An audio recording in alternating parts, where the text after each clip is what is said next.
dans cette vidéo, nous allons apprendre à déterminer le terme général d'une suite arithmétique.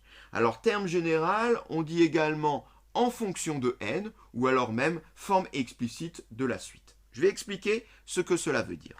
Ici, donc, tu as une suite arithmétique, un, donc, qui est définie par un plus 1 égale à un plus 3. Et son premier terme, un égale à 5.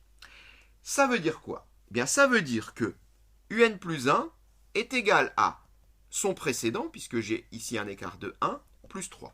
Bien, en gros, un terme est égal à le terme d'avant plus 3. Si par exemple je prends U4, ben ça sera le terme d'avant, donc U3, plus 3. Si je prends U9, ça sera donc égal à U8 plus 3. C'est bien une suite arithmétique, puisque à chaque fois, j'avance de 3 en 3 entre un terme et son suivant. Le problème, c'est que si je veux avoir U911, par exemple, eh bien, il faudra que je dise U911 égale à U910, celui d'avant, plus 3. Mais U910, je ne connais pas. Mais je peux le calculer. Je dirais, U910 est égal à U909 plus 3. Mais U909, je ne connais pas. Bon, etc. de proche en proche, il faudrait remonter jusqu'au départ pour pouvoir calculer mon U911. Tu vois qu'on n'a pas fini. Alors là, si on s'arrêtait là, le seul moyen, ça serait d'utiliser un outil informatique, un petit programme écrit sur la calculatrice, un tableur pour pouvoir calculer mon U911. Mais bon, il y a une autre manière qui est un peu plus efficace, c'est d'exprimer la suite en fonction de n. C'est ça l'expression générale.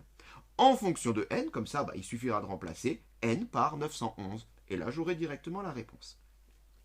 Alors, comment faire? Eh bien, on a une formule qui nous dit que, de façon générale, pour une suite arithmétique, un égale à u0 plus nr, n fois r. u0, c'est le premier terme, le point de départ, et r, c'est la raison. Ici, c'est 3. Elle est facile à comprendre, cette formule. U0, le point de départ, et je rajoute n fois la raison. C'est normal, si par exemple, je vais à U10, je vais rajouter 10 fois la raison, puisque j'aurais fait plus 3, plus 3, plus 3, plus 3, et ceci, je l'aurais fait 10 fois. Donc cette formule, elle est quand même assez intuitive et assez facile à retenir. J'ai envie de dire, c'est la seule qu'il faut retenir pour répondre à cette question. Parce que, je ne sais pas si tu l'as déjà constaté, mais il y a un problème. Ma formule, elle me dit U0, et moi j'ai U1. Est-ce qu'on s'en fiche? Ah non, pas du tout. La formule, elle est vraie pour U0. Pour U1, elle ne marche pas. Alors là, deux possibilités. Soit tu connais la formule pour U1, si tu veux, il n'y a pas de souci, c'est bien, mais ça fait une formule de plus. Soit, tu t'en arrêtes à connaître la formule pour U0, et on va voir un tout petit truc très rapide qui me permet de l'appliquer quand on a U1. Alors, déjà, on va bien noter quelle est la raison, puisque ça, on l'a, ça c'est clair, c'est 3. Donc, R égale 3, ça c'est sûr. Ensuite, la formule, elle me dit UN égale à U0 plus N fois R, plus NR. Ça fait donc UN égale à U0 plus 3 fois N ou 3N.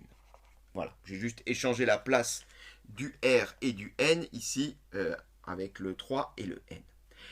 Le problème, je le répète, c'est U0 parce que moi j'ai U1. Comment on va faire? Eh bien, même si la suite, elle n'est que définie à partir de U1, on va un tout petit peu tricher et on va quand même calculer le terme U0 qui n'existe pas pour la suite, mais qui existe pour ma formule et pour retrouver l'expression en fonction de n. Eh bien, comprenons bien ce qu'on fait. On rajoute à chaque fois 3 entre un terme et son suivant. Moi, je voudrais pouvoir savoir quel serait le terme U0 qui n'existe pas. Bien, si U1 est égal à 5, cela veut dire que pour passer de U0 à U1, j'ai rajouté 3. Bien, pour retrouver le U0 qui n'existe pas, il me suffit donc d'enlever 3.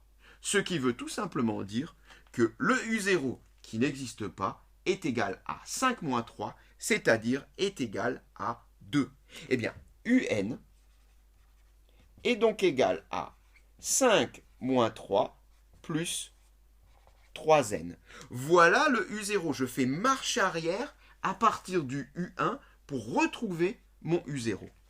5 moins 3, ça fait 2. Eh bien, UN est égal à 2 plus 3n.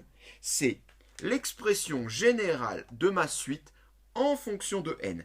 Et là, maintenant, si tu veux calculer U911, il n'y a aucun problème.